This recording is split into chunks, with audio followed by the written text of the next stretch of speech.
A Texas healthcare worker who provided care for Thomas Eric Duncan, the first patient to be given a diagnosis of Ebola in the U.S., who died last Wednesday, has tested positive for the deadly virus. The Ebola virus has reached epidemic proportions in West Africa and the Congo. The president had stated that it was highly unlikely that the Ebola virus would show up on American soil, but as he was saying that, it had already reached Dallas. It was brought here by an individual who entered our country from the West African nation of Liberia, where Ebola is rampant. The citizens of the United States are indeed scared. We don't want any more Ebola-infected individuals bringing the epidemic to our shores. We'll no longer allow these people to enter our country from epidemic-stricken areas. There's a high chance that this will occur again. We must ask and plead for the FAA and the federal government and Obama to ban all incoming flights from any Ebola-stricken region. We must call 202-456-1414 now and ask Obama to ban these flights. Get the FAA to do its job.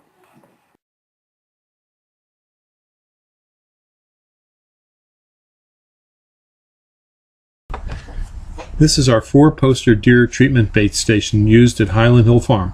You can come to the farm and see how we have this set up.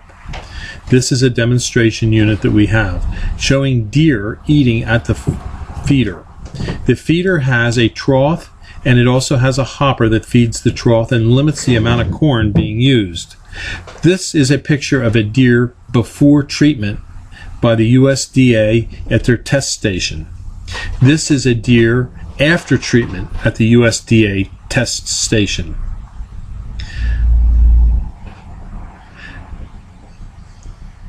The deer bait station has 4 paint rollers on it, which rub against the ears of the deer while they're eating. It's an efficient way to kill ticks on your property. This bait station has killed up to 98% of the deer ticks in an area. It's recommended that you use 1 feeding station for every 40 acres to get adequate coverage for your property. This feeder uses only, and I repeat, only whole, clean corn.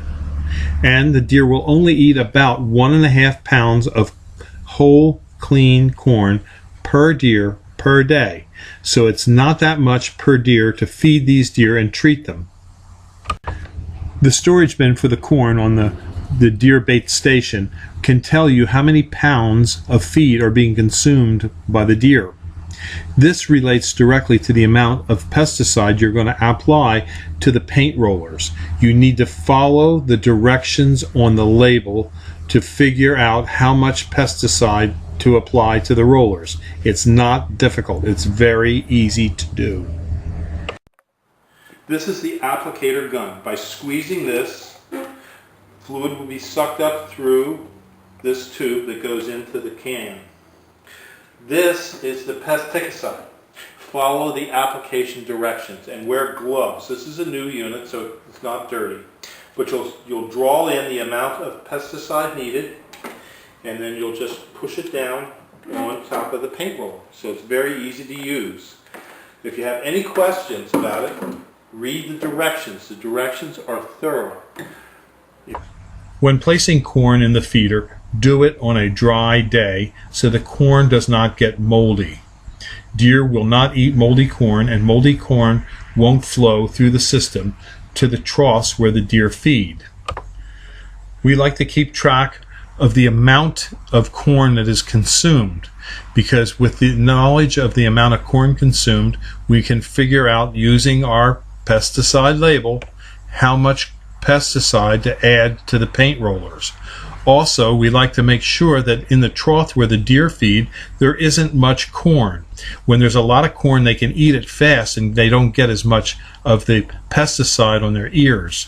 We want them to work at the station to get the pesticide on their ears. We check the pesticide. We check the station once a week to make sure that the hopper where the deer feed from is clean and that the corn will flow out. that we have corn in our storage bin and that we have the correct amount of pesticide on the paint roller applicators. In this manner, deer in your neighborhood will become your tick-killing machines. The efficiency of this feeder in eliminating ticks in an area can be upwards to 98%. A 98% reduction in ticks will mean that your likelihood of catching the Lyme disease will dramatically go down. This video is brought to you by Highland Hill Farm. We grow and sell screening and buffering trees for privacy and sound barriers.